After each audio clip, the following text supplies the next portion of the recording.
Alors si t'as pas vu la première vidéo, je t'invite à aller voir la première vidéo. Elle parle de l'aura pour aller faire le lien entre ces 3 vidéos.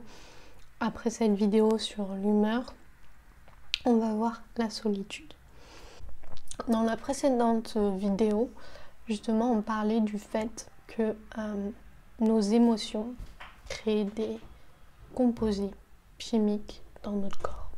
Exemple, on est en joie, on vient créer en joie ou même en peur, on vient créer de l'adrénaline dans notre corps.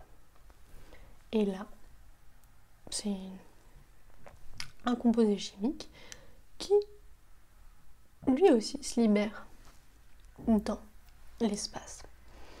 Donc pour chaque émotion, on vient créer en fait un composé chimique qui se libère dans la nature, dans l'espace. Et on est tous intercorrélés, on est tous faits des mêmes composés chimiques. Et on vient ainsi communiquer ensemble par simples substances chimiques qui sont invisibles.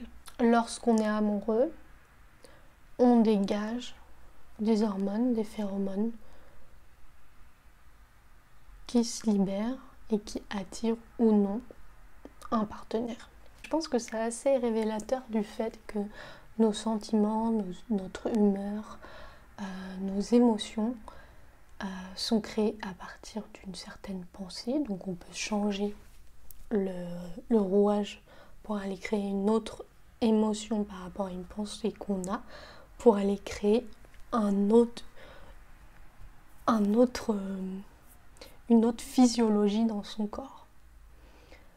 Donc finalement, on est créateur aussi de nous-mêmes. Je vais encore aller un peu plus loin, parce que ça c'est mon petit côté scientifique. Mais depuis un certain temps, les chercheurs ont découvert qu'il y avait l'épigénétique. L'épigénétique, c'est le fait que l'environnement ait un impact sur notre ADN.